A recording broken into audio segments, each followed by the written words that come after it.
Hello friend, welcome back. स्वागत है आपका आपके अपने यूट्यूब चैनल पर। अगर आपने हमारे चैनल को अब तक सब्सक्राइब नहीं किया, चैनल को सब्सक्राइब कीजिए, साथ ही साथ बेल नोटिफिकेशन को क्लिक कीजिए, जिससे जो भी लेटेस्ट इन्फॉर्मेशन और अपडेट है हमारे चैनल से संबंधित उसको नोटिफिकेशन आपको टाइम टू टाइम मिलता रहे। आप सभी से रिक्वेस्ट है कि वीडियो का पूरा देखिए, हर चीज़ को ध्यान से सुनकर नोट कीजिए। फिर भी कोई भी क्वेश्चन है, कोई भी कन्फ्यूजन है तो वीडियो को कंप्लीट होने के बाद आप मुझे कमेंट करके बता सकते हैं। बाकी पर्सनल अगर आपकी कोई क्वेरी है, ऐसी क्वेरी जो पब्लिक प्लेटफॉर्म पर आप शेयर नहीं कर सकते, तो उस क्वेरी को मुझे पर्सनली व्हाट्सअप भी कर सकते हैं। जब भी मुझे टाइम मिलेगा कोशिश करूँगा उस क्वेरी के टाइम पर आपको आंसर दे पाऊँ। सबसे पहले अगर हम आज की मार्केट की बात करें तो जैसा हमारा एक्सपेक्टेशन था, जैसा प्रेडिक्शन था, उसके हिसाब से ओपनिंग तो हमको देखने को मिली। ओपनिंग के बाद लेकिन हमको मूवमेंट एक्सपेक्टेशन के अपोजिट देखने को मिला, जैसा कि थंबनेल में आपने देखा होगा कि नॉट मूव एज एक्सपेक्टेड, यानी कि एक्सपेक्टेशन यानी कि प्रेडिक्शन के अकॉर्डिंग हमारा जो व्यू था वो नेगेटिव साइड का था। तो ओपनिंग हो गई उसके हिसाब से, लेकिन क्लोजिंग बेसिस पर अगर आप देखेंगे या इंट्राडे में ट्रेंड देखेंगे तो वो पॉजिटिव साइड का ट्रेंड देखने को मिला, जो एक्सपेक्टेशन के अकॉर्डिंग नहीं था।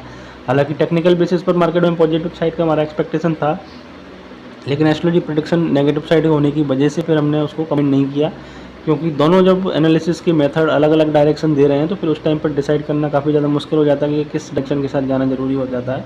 कल की बात करूँ तो कल का त्रयोदशी तिथि रहेगा, पुष्टि नक्षत्र रहेगा, कर्क राशि में चंद्रमा देखने को मिलेगा। 2:15 से 3:30 तक आपको ट्रेड अवॉइड करने की कोशिश कल के दिन जरूर करना चाहिए। कल का एस्ट्रोलॉजी का प्रेडिक्शन की बात करूँ तो कल का भी एस्ट्रोलॉजी का प्रेडिक्शन हमारा नेगेटिव साइड का है, और कल एक्सपायरी का सेशन भी है। एक चीज़ का ध्यान आपको जरूर रखना है कि प्रेडिक्शन नेगेटिव होने का मतलब ये नहीं कि किसी भी लेवल से आप सेल कर देंगे और पैसा बन जाएगा। प्रेडिक्शन नेगेटिव साइड का है तो इसका मतलब ये है कि लोअर लेवल्स ब्रेक होते हैं, ब्रेकडाउन देखने को अगर मिलता है, सेल साइड के लेवल हमारे अगर ट्रिगर होते हैं तो वहाँ पर सेल साइड की अप्रोच रखेंगे तो बेनिफिट होने के चांसेस ज़्यादा रहेंगे। या फिर हायर साइड में मार्केट जाता है, रेजिस्टेंस एरिया के पास से रिवर्सल देखने को मिलता है, तो वहाँ पर अगर आप सेल करेंगे तो वहाँ पर बेनिफिट होने के चांसेस ज़्यादा रहेंगे।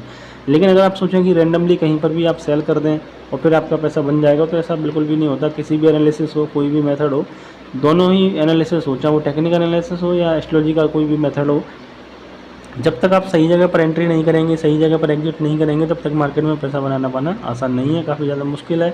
और मैं हर वीडियो में आपको बताता हूँ कि लर्निंग पर आपको फोकस क्यों करना चाहिए, क्योंकि बिना लर्निंग के अगर आप कोई भी एनालिसिस की दायरे से अगर आप ट्रेड करते हैं या फिर उसके हिसाब से डिसीजन लेते हैं तो आपको मालूम ही नहीं होगा कि उसके एंट्री और एग्जिट के रूल्स क्या हैं, किस तरीके से उसमें एंट्री करना है, कब एग्जिट करना है, कब एंट्री नहीं करना है, रिस्क मैनेजमेंट किस तरीके से करना है। जब तक आपको ये मालूम नहीं होगा तब तक आप उसमें लॉस करने की ही चांसेस आपके ज़्यादा रहेंगे। और प्रॉफिटेबल होने के लिए सबसे पहले आपको लर्निंग पर फोकस करना पड़ेगा, और लर्निंग भी कंसिस्टेंसी आपके अंदर लाती है, क्योंकि प्रॉफिट 10 रुपये का होगा चलेगा, 5 रुपये का होगा चलेगा, लेकिन लॉस का जो साइज़ है वो कम से कम होना चाहिए, आपको अप्रोच रखनी चाहिए। इसलिए मेरा हमेशा से मानना ऐसा रहता है कि कैपिटल प्रोटेक्शन को सबसे पहली प्रायोरिटी देना चाहिए। जब आपके एक्सपेक्टेशन के अकॉर्डिंग मार्केट नहीं चल रहा तो उस टाइम पर खासकर आपको ध्यान इतना ज़्यादा रखना ज़रूरी है। बात करूं कल के लिए लेवल्स की, 25,095 इस लेवल के ऊपर टिकेगा, सस्टेन करेगा, बाय कर सकते हैं। स्टॉप लॉस 25,014 का होगा, टारगेट होगा 25,200 का पहला, सेकंड होगा 25,300 का। सेल करने के लिए 25,014 के नीचे सस्टेन करेगा तो सेल कर सकते हैं। स्टॉप लॉस 25,095 का होगा, टारगेट होगा 24,900 का, सेकंड होगा 24,800 का। बैंक निफ्टी की बात करें तो 55,788 के ऊपर सस्टेन करेगा तो बाय करेंगे। स्टॉप लॉस 55,626 का होगा, टारगेट होगा 56,300 का, सेकंड होगा 56,700 का।